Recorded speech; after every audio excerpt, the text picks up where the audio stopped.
This is the Tyre Kickers. Classic car chat with Max and Matt. Hello and welcome to this latest Tyre Kickers episode. This time it's a Trade Talk special as we talk to the people selling classic cars. Now I'm here at the Classic Motor Hub in Bibury. I came here in January, so time to make a return trip to talk about the market and kick the tyres on a few cars they've got in stock. Plus, it's also near my house and serves good coffee. So, lots of reasons for a Tyre Kickers Trade Talks special autumn bonus episode bonanza.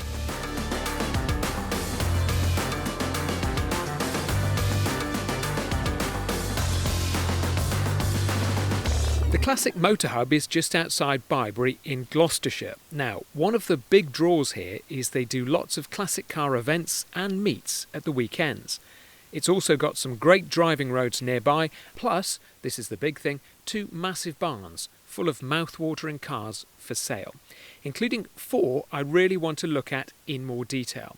The first is a 2007 Aston Martin V8 Vantage, which I think are both beautiful drivers' cars and probably about as cheap as they're going to get. Secondly, an Austin Healey 3000 Mark II, not as pretty as a Healey 100 may be, but possibly a bit more usable. Then there's a Lotus Elan Sprint. Sometimes I think Lotuses get forgotten about, but the Elan is both genuinely fast as well as a brilliant drive.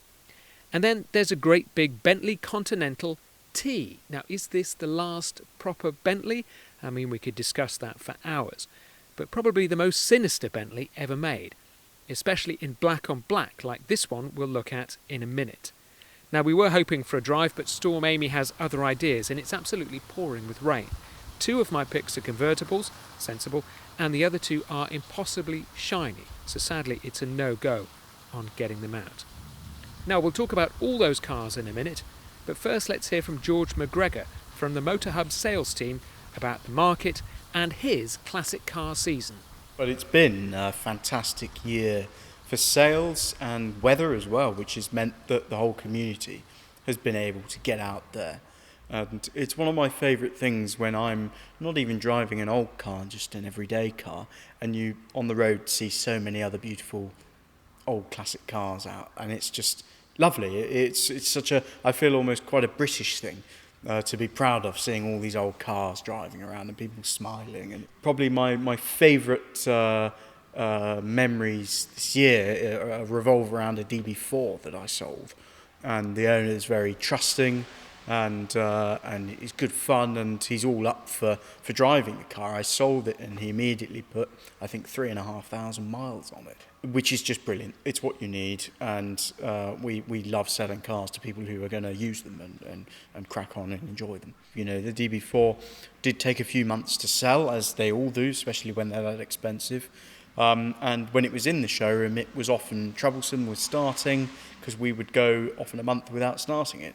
But in the new owner's ownership, you get in that car now, it's out back in our storage, turn the key and it'll just fire, because it's been used. Everything's cleared through and nothing's been sat in it for ages. So what are your most memorable drives that you've had this summer then? What's the best car you've been out in? Whether it's something you've sold or whether it's just something you've borrowed? I took with a friend of mine to Germany a 4.5 litre Bentley, so 1920 something, I can't remember, and we trailered it the UK leg just to sort of prevent breaking down as much as we can, but we needn't have done that. We then drove it Holland to Germany and no problems whatsoever, and then we drove it back. That was fantastic for me, because I've driven pre-war cars and they are very difficult to drive, but I learnt everything on that trip, and now I can get in one of those confidently, fire it up and just crack on, go down the road, which before I lacked that experience. So it's been a lot of learning this year for me, driving different kinds of cars. Can you detect any trends then this year? Have you seen any particular trends you've noticed and thought people are going for certain cars or certain types of cars? Yes, I think Jaguars, we've sold a lot of Jaguars this year. We've sold a lot of Astons, but they've always been the market's always been pretty buoyant. Prices obviously come up and down like they do with everything, but the general prices, they have come down. But cars are still selling. the appetite is absolutely still there, which is so nice. We were all worried, I think, that the appetite might disappear, but it hasn't. Well, I think if anything, falling prices make things a lot more affordable. Then people are more interested, aren't they? Because as soon as the prices go up, you think, oh, that's out of my price range, I'm not interested anymore. Yeah, and they come into your price range and you're on it straight away. It's like with the E-Types and XKs. As they've come down in price, I've seen the average age of buyers also coming down. They see they're good deals, they're beautiful cars, they're great to drive, and they're pretty simple to maintain as well. Particularly when you're looking at the more modern cars with all the electronics, something that Elan, which we're sitting in front of, that's a very, very simple car to keep going, isn't it? Really simple. And I find often as a little Healey Frog Eye Sprite, Spitfires as well, they're so brilliant because they're very affordable and they're really easy to maintain, and you can actually drive them on their limits, not your limits. Something like this 150 race car we've got here, XK 150 race car, if you or I were driving that on our limit, we'd probably be in a hedge. But it's whereas with the Elan and the Sprite and a Spitfire and MGB, you can drive them how you want to, and you'll never feel like you're going too quick, if anything. Okay, I've poked my head outside and it's still raining, so let's head over to the car barns. Now, I've put pictures up on Instagram. Have a look at the Tyre Kickers UK to see them, and then drop me a comment about what you think. Plus, here are all the ways to get in touch with us here at the Tyre Kickers. You can get in touch with Max and Matt via our socials. We're at the Tyre Kickers UK on Instagram and the Tyre Kickers on Facebook. So, George, first up, what I think is a bargain of the Aston Martin range at the moment, a V8 Vantage, a 2007 4.3. Just talk me through this car. It's tremendous value for money. I think we both agree that. This car, I think we were originally asking £34,000 for it, which is sort of middle of the range for one of these. But it's got it's relatively low mileage at 36,000 miles. It's got a full dealer and specialist service history. Almost every single year without fail it's had an oil change, and it's in a very, very classy spec of silver with blue leather. It's a beautiful car. Now, you've got a few Aston Martins here in six figures, a DB24, a DB6 I've seen in the showroom, and yet these Astons, still V8, still hand-built, still British Aston Martin, but remarkably cheap for what they are. They are, when you look at even the more expensive models, the DBS, and then the newer cars, and even some DB7 Zagatos, they're fundamentally pretty bad cars, and you can go and buy this car, which is so much better for a fraction of the price. Now, this is a 4.3. There is a raging 4.3 versus 4.7 debate on the internet. Now, I've driven a 4.3 a few years ago, not particularly quick compared to what it was up against at the time, but still a very nice revvy engine, and it's a V8, so it sounds great. Yeah, that's the thing with it. It'll never be as quick as its Ferrari competitors or even Porsches, the turbos and things like that. But it's what it does have, I think, is class. And it sounds good, it looks great, and it is still a quick car. You've just got to be on it a bit more and revving that naturally aspirated engine.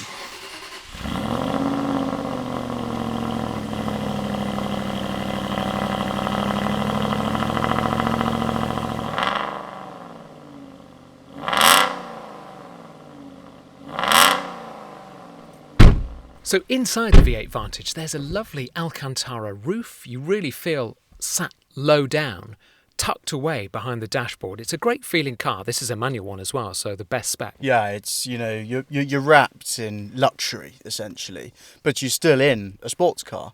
So I think that's, if you get in a Ferrari of the same age, they are very luxurious, full of leather, but they're very hard, they're very aggressive. These are so much more relaxing, more comfortable, and just fun. And as you said, the manual gearbox it's essential. If you look past the electric window switches and the remote mirrors from a Volvo V70, which is a fair bit of part sharing at the time. Oh, and the key, yeah. Rumour has it, if you take the leather off the back of the key here, there is a Volvo logo on the back. If we skip over that, actually the feeling inside here is fantastic. It feels so expensive. It's all leather. It's got a beautiful seat to it. They're very comfortable. And actually the interior, I know it's a bit old now, especially when the sat-nav screen pops up, but it's still a great looking interior. It is, and it feels expensive because they were expensive cars. It's sort of a shame that people have lost so much money over the years on these cars, but now, for the average punter like you and I, we can go and get a really luxurious car for not a lot of money in the scheme of things. This car's just sold, actually. I think the customer's coming to pick it up today, so we better not put fingerprints all over it. But what's the story with these then? A pretty good second-hand buy? Whenever we get one of these in for sale, we only get the manual examples in for sale because they're the most desirable. But whenever we get one in for sale, they fly out the door usually within a week, which is pretty crazy for us because we're used to selling, the more classic stuff, which usually tends to sit for a bit longer. We love selling them. There's the classic Aston fault code problem if you leave them standing too long on their own. When the batteries get low, the car throws up some warning lights, and they need to be kept on charge. But most importantly, like all cars, they really need to be driven. Everything needs to get hot, and a lot of people make the mistake of putting them away for 6 months, often longer, thinking, it'll be fine, it's a modern car, but it still needs using. Next up, a 1961 Austin Healey 3000 Mark II. This is the BT7, so it's the 2+2 with very small seats in the back, but you do get, as a driver, a bit more space. You do, yeah, and I think it's a real sweet spot for the Healey range. The 106 being a very, very pretty car, and the 4 lacking a little bit of power, but still a great engine. When they went to the 3000s, they got slightly bigger, but still the Mark II is the much prettier car with the sort of flat sloping back. When they went to the Mark III, obviously they have bigger roofs that are much more practical to put up and down, but they sit up really high, and I don't think they're quite as good looking, but more practical. So what's the story on this car? Because it's a kind of ice blue metallic over Old English white, factory overdrive, factory wire wheels. It was restored in the early noughties, and then when it was sold to the current owner in 2020, as part of the deal, the dealership at the time agreed to repaint the car. So the paint you see here is really fresh, really nice. They also added these side vents here, which is a really cool modification. The engine has been rebuilt by a company called Rules Motorsport, who are very well known for their Healey racing. This is a good driver's car. It's not, I wouldn't call it a fast road spec because it's missing a roll cage and proper brakes and all of that. It's just it was built for sort of fun classic driving. So the front bumpers have been removed. It's got a pair of classic spotlights, which makes it look really, really aggressive.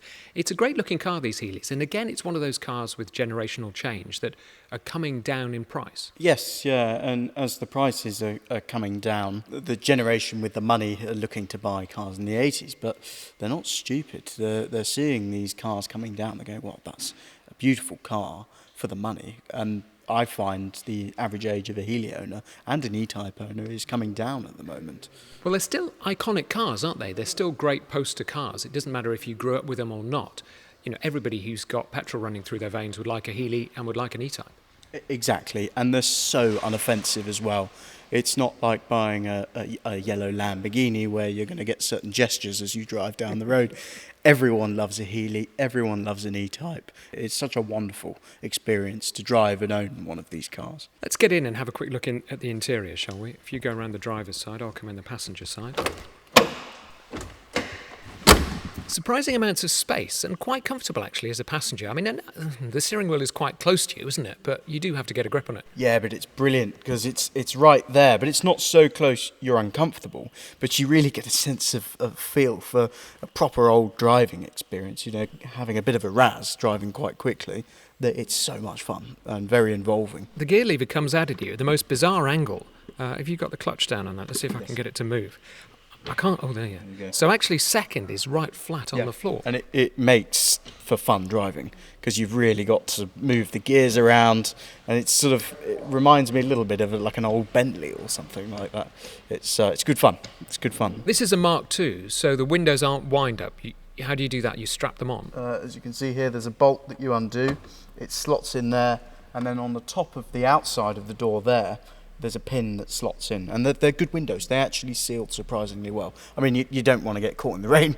You will get wet, but it's handy on a chilly day when you want to have the roof down. Pop the windows on, just gives you a bit more shelter. And then it's the Mark III that had the wind-up windows. Yes, and great cars, very, very practical. And I grew up with a Mark III, so I don't feel I'm being harsh by saying this, but I think the Mark IIs are the prettier cars. So bright yellow, 1972 Lotus Elan Sprint drophead coupe. This is gorgeous. It stands out in a sea of other cars just with that super bright yellow paint. I'm not a fan of yellow cars, maybe unless they're a Ferrari, but I think if you're going to have an Elan, it's got to be yellow or blue. Now, I was looking at this last night and the spec of it. The Sprint is a really, really quick car. In period, it was 0 to 60, 6 seconds, around 6 seconds. So that was quicker than a Lamborghini Miura, I think. I'd forgotten how quick these were. Yeah, it's faster than my modern BMW diesel. It's absolutely mad. And they are brilliant, but when they're in their element, I think is on roads like around the classic motor hub, tight, windy B roads, you can really throw them around the corners and get the most out of them. On a big open A road like the Foss Way or something like that, you're sort of going to be revving the nuts off of the car to keep up with anything else going quickly. But they are brilliant, they are quick, but it's the handling. It's just epic. So tell me a bit about this one, because we were talking about this, and it kind of looks like original paint, because you've got some cracking in the fiberglass, but it doesn't look like it's actually been restored. No, it looks really, really nice in my opinion. And the cracking's it's characterful. It shows you the car's had a life, and it's not a car you need to be worried about using. You get on, drive it, and have fun. And this car has a very nice, freshly rebuilt engine that's a little bit hotter than the standard Sprint engine, but it's also got a roll cage fitted to it. So it was built for proper fast road use. Right, let's try and get in this one, because it looks so small. It looks even smaller than the Healey, but actually when you get inside Elans, they do have a remarkable amount of space. This is more spacious than that Healey, isn't it? This is a bigger car on the inside. It's weird, isn't it? The dash is quite far away from you, which it sort of gives you a real sense of size. It makes you feel like it's a lot bigger than it actually is. Now, in the Aston Martin Vantage, we pointed out the Volvo electric window switches. It would be remiss not to point out that these door handles were also in the Marina at the time. Yes, yeah, exactly. But it's such a cute interior, isn't it? It's very small. The steering wheel is tiny. It's like a 10p piece.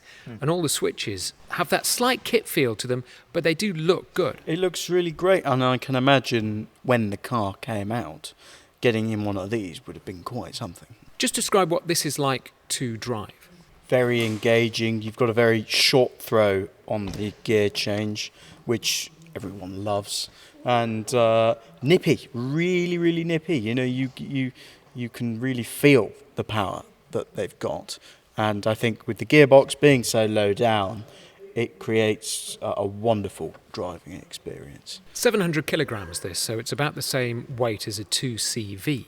And with that engine, which is quite a quick engine, it's a seriously fast car. And I think people forget that about Elans when they're comparing them with other cars from the 60s and 70s, is that how quick and how surprisingly quick these can be. Yeah, when they came out, I can imagine there were people thrashing the nuts off them around central London and all over the countryside, and people would be overtaken by them and go, wow, I want one of those. It is a bit of a kit car, isn't it? Because the block came from a Ford Kent block with a Lotus head. Yeah. The front suspension came from a Triumph Herald, I think, and then Colin Chapman did the suspension at the back. So there's a hint of kit about it, but actually it does feel like a very resolved sports car sitting inside. Absolutely, and some of the best cars ever made have come, bits and bobs of the car have come from different marques and people over the years. How popular are they? They're very popular, I think only when they're priced correctly. Let's get out of this, pull the Marina door handles. Someone said they were in a Maxi as well or something like that. I think so, it's whole BL. Yeah. This is a classic generic BL door handle. Now, I think going from the tiny Elan to this next car is sublime to the ridiculous. If you're an estate agent and you were pricing cars on square footage, the Elan is overpriced, but this next car is massively underpriced. It's a 2002 Bentley Continental T. Now, these are huge when you stand next to them. Absolutely massive. I mean, they are ridiculous, really, when you look at them, when you drive them. This car is really, it stands out from the normal ones you see on the market because it's lived in a fabulous collection of Bentleys of the era, quite a lot of them. And the chap who owns it has genuinely treated it with a no expense spared sort of attitude. So it's had an engine rebuild. It's actually been mostly restored over the years. And it's really hard to find another one that's had the level of money spent on it that this one has had. This is a black on black car. It's so menacing. If this was in a pub, you just walk out of the pub as quick as possible if it started looking at you. It's an amazing looking car. Well, imagine seeing this thing coming up in your rear view mirror at 100 miles an hour. You think it's some old drug dealer coming up behind you. Very stylish drug dealer though. Now the Continental Ts were different because there's only 300 of these made, 300-ish, I think only 100 in right-hand drive. And as opposed to the Continental R, they shortened the wheelbase by 4 inches and then flared the arches. And just the look of them. The paintwork's in really good condition. It's been repainted in its life, which it's difficult to find another one that has. The whole car has been repainted. It's just been really, really well looked after. And I don't think we're asking crazy money for it. I think it's actually quite a good buy. What is the price on the windscreen? I can see the car park pass from Polo, from the Cartier International Polo. So that gives you a hint of what this car's been doing. But how much is it? It's £90,000, which, you can buy cars for less, but they won't have had the care and detail put into them that this car has had. Right, let's get inside. I do love these Continental Ts. They're just such a threatening car. And when you walk down the side of it, the rear wheel arches stick out by about 5 or 6 inches. Huge chrome buttons to get in. And then let's launch yourself into the passenger seat. This dashboard reminds me of an organ in a church because it's right up, staring flat at you. It's a huge slab of, and this is turned aluminium. It reminds me of being in the cockpit of an aircraft with all these dials, and this is the red starter button in the middle of the dash, which is just absolutely epic. I mean, you feel like you're going to take off when you drive this thing down the road. Now I'm going to do that thing you did when you were a child and sitting in car showrooms, is play with the switches. They're all incredibly solid, aren't they? It's a real feel of... And those on the dash. Oh yeah, the organ pull vents for the air. Yeah, that's amazing, isn't it? Iconic. And even the noise of the starter button. It's just brilliant. Everything is built really well. Everything you touch feels pretty expensive, but that's what you expect from a car that must have cost an absolute fortune when it was new. I think they were the most expensive car on sale for a while, weren't they? It's the world's most expensive car, and it does feel like it. I'm just going to describe the dashboard because we've got water temperature, turbo boost, petrol, you'll need that a lot, outside temperature gauge, clock, oil temperature and battery. So you've got this array of gauges staring you in the face. And then you've got the speedo and the rev counter. It doesn't rev a huge amount, this car, does it? Because it's a really torque car. Very torquey, big V8. They never tend to rev that high. But, you can feel it when you drive it. You just know. You never need to rev this car high. And actually, when you do floor them, I find being an auto, unless you force it to be in lowest gear possible, they'll change gear quite early because the car must know it's got all the torque in the world and it just doesn't need to rev to the red line. What are these like to drive? They are a little bit dated. They are a little bit wafty. They don't handle that great. But, people used to use these to smoke around London and then blitz on the motorway at 100 miles an hour. So they were never supposed to be fantastic handling cars. But they're all right. They handle okay. It's surprising coming from the Elan, because the Elan is a small car that felt big inside. This is a massive car that feels quite small inside. And actually, where you've got your seat, the back seats, you don't really have any legroom. And for a car this big, it's a very small cockpit. It is actually, yeah. And I think when they made the new shape Continental, what I call the VW Continental, things got a little bit more spacious in the inside. You can actually fit quite tall people in the back comfortably. Whereas with these, the back seats are pretty useless in most cases. Black headlining, black leather everywhere, big black steering wheel. It just makes you feel sinister. This is a Bond villain car. It is. It just makes you want to light up a massive cigar. Right, lifting the bonnet to have a look at this absolutely massive engine. Now, this was the very traditional kind of like Rolls-Royce 6 3/4 litre engine, wasn't it? But with a great big turbo on it, and it's vast. The engine was used up until the Mulsanne, which I think ceased production in 2020. So they used this engine for a long time. And it originated, I think, someone might correct me, you are a Silver Shadow nut, but it's the same sort of basic engine that came from there. The sound of that bonnet. It's like a door. Barn door closing. Exactly, a barn door on a Georgian house has just slammed, isn't it? It's perfect. Absolutely lovely. All the cars we've talked about today are for sale. They're on the website if you want to go and do a bit of window shopping. Particularly look at the Bentley Continental T, which is tremendous, and that lovely little Lotus Elan. I was really taken by that. So that's it for this episode. Thank you very much for listening. See you next time on the Tyre Kickers. Goodbye.